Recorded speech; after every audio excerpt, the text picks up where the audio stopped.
사랑하는 성도 여러분, 3월 1일 화요일 아침 묵상 함께 나누겠습니다. 사도신경으로 신앙 고백합니다.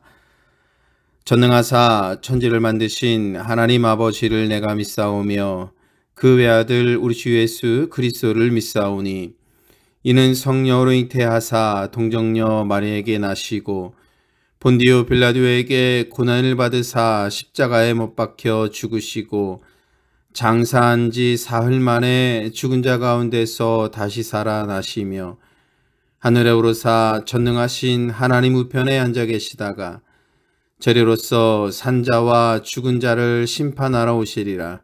성령을 믿사오며 거룩한 공회와 성도가 서로 교통하는 것과 죄를 사하여 주시는 것과 몸이 다시 사는 것과 영원히 사는 것을 믿사옵나이다. 아멘. 오늘 아침에는 신명기 1장의 말씀으로 아침 묵상을 함께 나누도록 합니다. 우리 하나님께서 주시는 크신 은혜가 이 아침에 여러분 모두에게 충만하기를 주님의 이름으로 간절히 축원합니다. 이제 우리가 신명기의 말씀을 함께 읽게 됩니다. 이스라엘 백성들이 광야에서 지냈던 40년이라는 그 시간은 결코 잊을 수 없는 시간, 신앙적으로 보면 하나님 앞에서 연단되고 훈련받았던 그런 시간으로도 여길 수 있는 40년이라는 시간입니다. 그들은 광야에서 그 혹독한 그 시간을 보내면서 하나님의 백성으로서 다져지고 세워져서 온전히 하나님의 사람으로 살아갈 수 있는 은혜를 알게 되었고 하나님의 백성답게 하나님을 의지하며 살아가는 신앙의 그런 순례에 대한 것을 배우고 알게 된 것입니다. 우리가 함께 오늘부터 읽게 되는 신명기의 말씀은 이제 이스라엘 백성이 가나안에 들어가기 바로 직전에 모세를 통하여서 모세가 하나님께서 주신 그 율법을 다시 한번 이스라엘 백성들에게 상기시키고 이렇게 말씀을 전하는 그런 내용입니다. 물론 출애굽하여서 시내산에서 하나님께 모세를 통해서 율법을 받았던 1세대의 그러한 이스라엘 백성들은 다 이제는 없고요. 2세대 출애굽 세대라고 할 수 있겠습니다.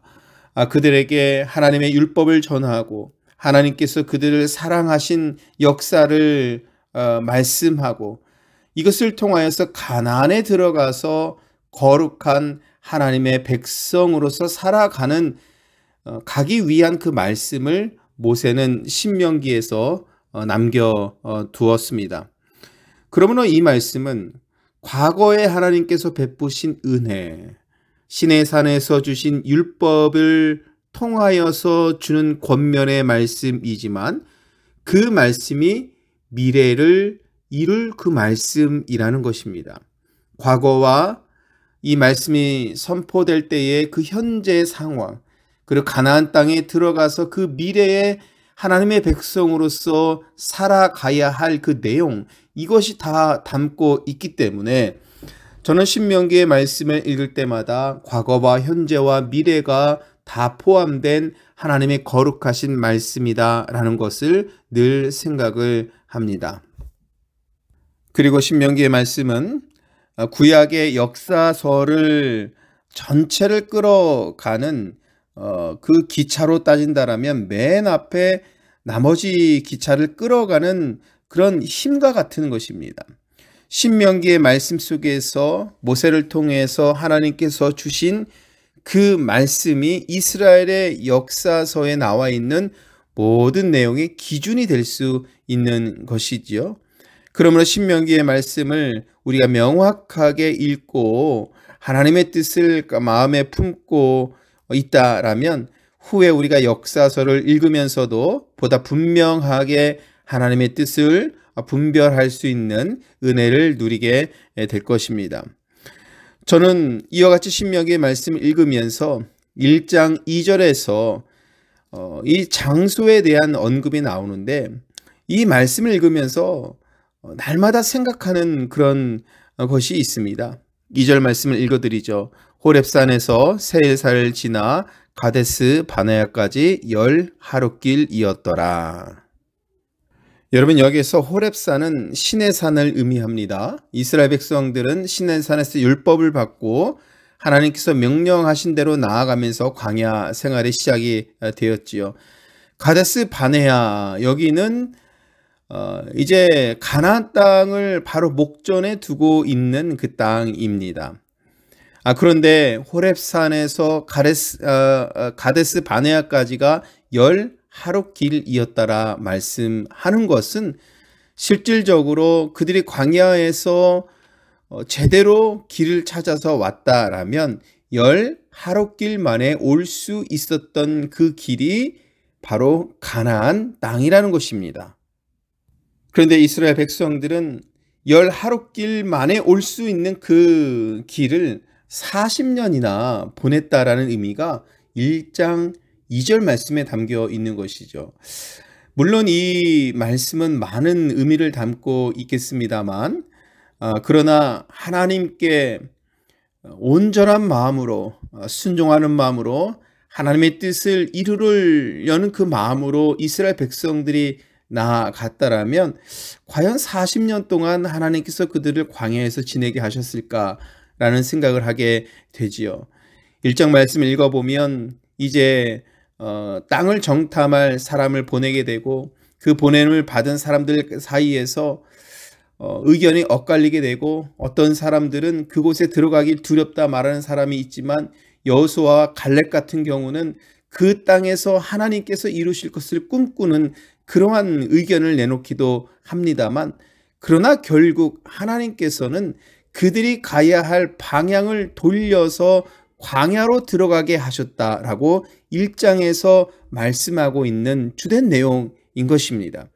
다시 말하면 그들이 11일 만에 가나안 땅에 도착할 수 있고 갈 수 있는 거리였지만 하나님의 말씀에 부정적이고 하나님의 말씀에 순종하지 않으려고 하는 그런 마음들이 있었을 때에 하나님께서는 그들의 방향을 돌리셨다라는 그런 의미로 볼 수 있겠습니다. 2장 14절에 보면 이와 같은 말씀도 있지요. 가데스 바네아에서 떠나 세렛 시내를 건너기까지 38년 동안이라. 자, 1장에서는 11일 만에 도착할 수 있는 것인데 2장 14절에 가서는 38년 만이라고 하는 것은 그만큼 세월이 많이 지났다라는 것을 볼 수 있는 말씀이지요.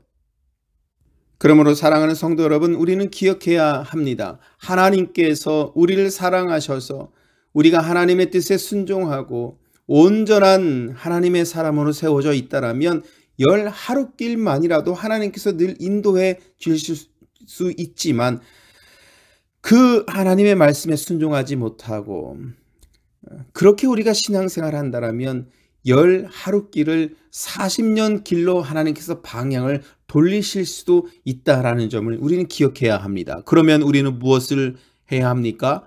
오늘도 우리들에게 주어진 시간과 환경과 여건 속에서 하나님의 영광을 구하는 신앙, 거룩한 백성으로서 부름받은 은혜에 대해서 감사하면서 살아갈 수 있는 신앙, 바로 이것이 신명기 1장 우리가 신명기의 말씀을 읽으면서 첫 번째 하나님께서 우리들에게 주시는 은혜의 말씀입니다. 그리고 이제 내일부터는 사순절이 시작되는 그런 날입니다. 우리가 더욱더 주님만을 바라보면서 주의 말씀을 들으면서 주님만을 볼 수 있는 그런 신앙으로 나아갈 때에 허송 세월을 보내지 않고 오직 하나님의 은혜로 영광을 구하는 그 삶으로 나아가게 될 줄 믿습니다. 이 말씀 기억하시고 오늘 하루도 주 안에서 복된 날 되시기를 주님의 이름으로 간절히 축원합니다. 내일부터는 새벽 말씀은 유튜브 라이브를 통해서 우리가 나누게 될 거고요. 당분간 성경 통독 일정에 따르는 성경 말씀은 각자 묵상을 해주시고 사순절 40일 기간 동안에는 마가복음의 말씀으로 함께 은혜를 나누도록 하겠습니다. 내일 아침 6시 20분에 여러분 만나 뵙도록 하겠습니다. 주기도문 하십니다. 하늘에 계신 우리 아버지여, 이름이 거룩히 여김을 받으시오며 나라가 임하옵시며 뜻이 하늘에서 이루어진 것 같이 땅에서도 이루어지리라. 오늘날 우리에게 일용할 양식을 주옵시고 우리가 우리에게 죄 지은 자를 사하여 준 것 같이 우리의 죄를 사하여 주옵시고 우리를 시험에 들게 하지 마옵시며 다만 악에서 구하시옵소서.